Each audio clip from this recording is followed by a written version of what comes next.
ये लड्डू मैंने अपने हाथ से बनाए हैं, असली घी के हैं। टुनटुन, ये नाम सुनते ही 60 के दशक की उस अदाकारा का नाम सामने आता है जो पर्दे पर हंसती भी थी और शर्माती भी। वजन अधिक होने के बावजूद टुनटुन ने अपने इसी रूप से लोगों को हंसाकर लोटपोट कर दिया। फिल्मी पर्दे पर खूब हंसने और हंसाने वाली टुनटुन की असल जिंदगी दर्द से भरी रही। बचपन में जमीन जायदाद के लिए रिश्तेदारों ने माँ बाप और भाई बहन की बर्बरता से हत्या कर दी। बाद में उन लोगों ने इन्हें घर में रहने की जगह दी, 2 वक्त की रोटी भी दी, लेकिन इनसे सारे काम नौकरों जैसे कराए जाते। अनाथ टुनटुन के पास संगीत के अलावा कुछ नहीं था। वो रेडियो पर गाने सुनकर रियाज किया करती थी। इनकी इस जिल्लत भरी जिंदगी में उनकी एक दोस्त सहारा बनकर आई और उन्हीं के साथ ये भागकर मुंबई आ गईं और खुद के दम पर पहला संगीत ब्रेक भी हासिल किया। करियर की ऊंचाई पर इन्होंने अपने दोस्त के साथ शादी कर ली और फिल्म इंडस्ट्री से दूरी बना ली। मां बनने के बाद इन्होंने फिर से फिल्मों में कदम रखा, लेकिन इनकी दूसरी पारी में इन्होंने बतौर एक्टर एंट्री ली। करीब 200 फिल्मों में काम करने के बावजूद इन्होंने पूरी तरह से फिल्मी दुनिया से दूरी बना ली और 24 नवंबर 2003 को दुनिया को अलविदा कह दिया। 2.5 साल की उम्र में रिश्तेदारों ने माता पिता की हत्या कर दी थी। टुनटुन का जन्म 11 जुलाई 1930 को उत्तर प्रदेश के अमरोहा जिले में हुआ था। पैदा होने के 2 साल बाद ही मानो उन पर दुखों का पहाड़ टूट पड़ा हो। उनके परिवार और रिश्तेदारों के बीच प्रॉपर्टी को लेकर बहुत दिनों से विवाद चल रहा था, लेकिन किसी को इस बात की भनक भी नहीं थी कि यही प्रॉपर्टी पूरे परिवार की मौत की वजह बनेगी। जब टुनटुन 2.5 साल की थी तो रिश्तेदारों ने प्रॉपर्टी के कारण उनके माता पिता की हत्या कर दी। उसके बाद 2 बच्चे बचे, एक टुनटुन और दूसरे उनके बड़े भाई हरी। रिश्तेदारों ने दोनों बच्चों को अपने यहाँ पनाह दी, लेकिन नौकर की हैसियत से। भाई की भी हत्या हुई और टुनटुन के साथ नौकरों जैसा बर्ताव किया गया। टुनटुन को नहीं पता था कि उनके माता पिता कैसे दिखते थे, क्योंकि जब उन लोगों की हत्या हुई थी तो वो बहुत छोटी थीं। उनके भाई ही थे जो उनका बहुत ख्याल रखते थे, लेकिन उनका भी साया थोड़े समय बाद हट गया। जब वो 4 साल की हुई तो रिश्तेदारों ने उनके भाई की भी हत्या कर दी। इसके बाद वो पूरी तरह से अनाथ हो गईं और बिल्कुल अकेली पड़ गईं। न वक्त पर खाना मिलता था, न ही रिश्तेदारों में बराबरी का दर्जा। उनसे नौकरों की तरह बर्ताव किया जाता था। काम पड़ने पर टुनटुन को किसी एक रिश्तेदार के घर भेज दिया जाता था तो कभी दूसरे रिश्तेदार के घर। जहाँ भी जाती बस जिल्लत भरी जिंदगी ही जीती। रेडियो पर गाने सुनकर किया करती थी रियाज। टुनटुन की पढ़ाई के बारे में कोई कुछ नहीं सोचता था, उनसे बस घर के काम करवाए जाते थे। लेकिन कहते हैं ना, जिसके भाग्य में जो लिखा होता है वो उसको जरूर मिलता है।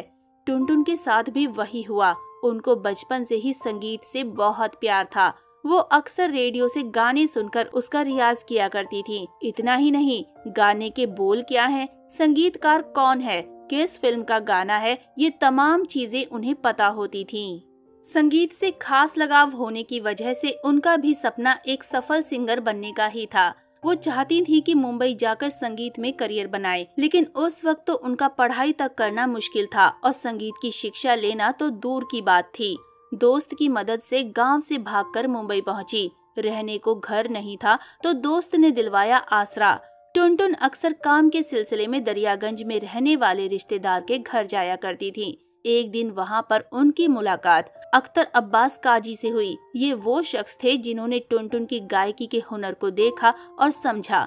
अब्बास काजी ने उनसे वादा किया था वो उनकी मदद जरूर करेंगे, लेकिन किस्मत ने टुनटुन को फिर धोखा दिया। काजी को किसी जरूरी काम के सिलसिले में लाहौर जाना पड़ा और टुनटुन का ये सपना भी अधूरा रह गया। जब टुनटुन की जिंदगी में ये रास्ता बंद हुआ तो भगवान ने दूसरा रास्ता खोल दिया। उनकी मुलाकात एक लड़की से हुई जो मुंबई के कई फिल्म वालों को जानती थी।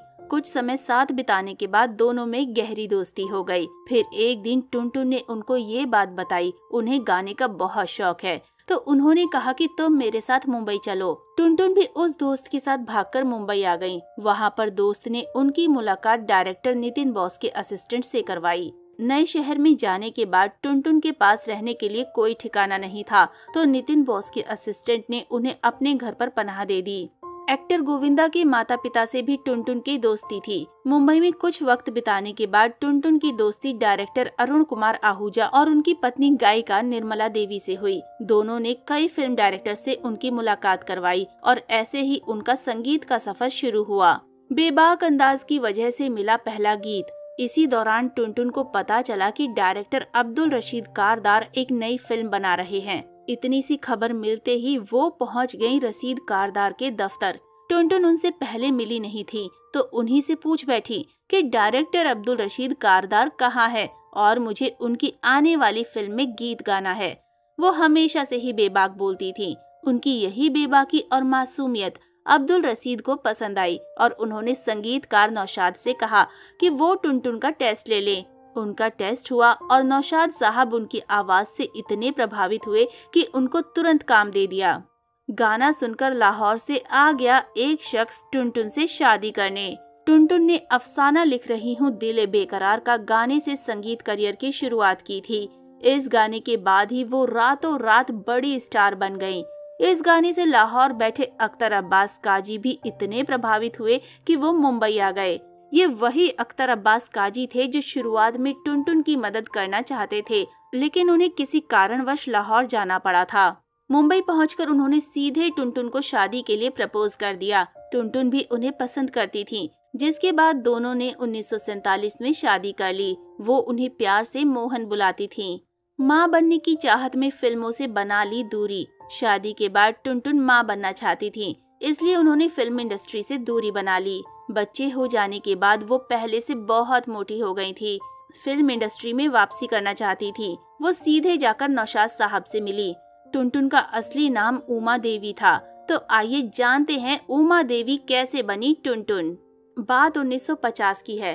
फिल्म बाबुल रिलीज हुई थी। ये टुनटुन की एक्टिंग डेब्यू फिल्म थी। इस फिल्म में दिलीप कुमार के साथ टुनटुन नजर आई थी। फिल्म में एक सीन था जहां दिलीप कुमार से टुनटुन टकरा जाती हैं और दोनों एक साथ पलंग पर गिर जाते हैं। इसी सीन की शूटिंग के दौरान टुनटुन के गिर जाने पर दिलीप कुमार कहते हैं कि कोई उठाओ इस टुनटुन को।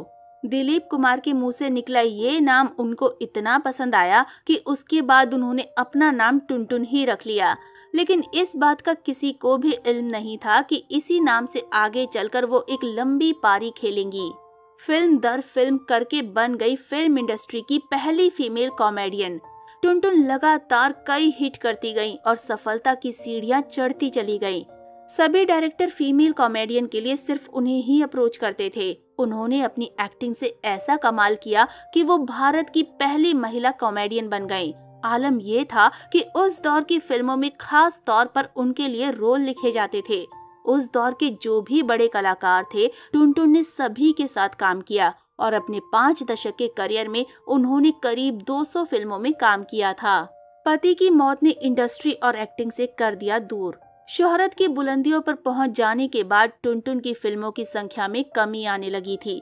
जहां एक वक्त था कि एक साल में वो 10 से 12 फिल्में करती थी, वहीं वो साल में एक फिल्म करने लगी थी। कुछ साल बाद उन्होंने पूरी तरह से फिल्म इंडस्ट्री से दूरी बना ली थी। वजह थी उनके पति काजी की मौत। उनके पति की मौत 1992 में हो गई थी, जिसके बाद उन्होंने अपना पूरा समय अपने परिवार के साथ बिताया। सफल करियर के बावजूद नहीं मिला कोई अवार्ड। इतना सफल करियर होने के बावजूद भी टुनटुन को किसी भी नेशनल अवार्ड से सम्मानित नहीं किया गया। ताउम्र दर्शकों का प्यार ही उनके लिए सम्मान था। हालांकि ये गौर करने वाली बात है कि जिस किरदार ने फिल्मों के माध्यम से अपने दर्शकों को हंसाने और लुभाने में कोई कसर नहीं छोड़ी हो, उसको किसी सम्मान से नवाजा नहीं गया। 80 साल की उम्र में टुनटुन ने ली थी अंतिम सांस। 24 नवंबर 2003 को मुंबई में टुनटुन ने अंतिम सांस ली थी। वो लंबे समय से एक गंभीर बीमारी से जूझ रही थी, जिसकी वजह से 80 साल की उम्र में उनका देहांत हो गया था। तो दोस्तों, अभी के लिए बस इतना ही। मिलते हैं अगली वीडियो में। तब तक आप सब अपना ध्यान रखिए। Bye bye.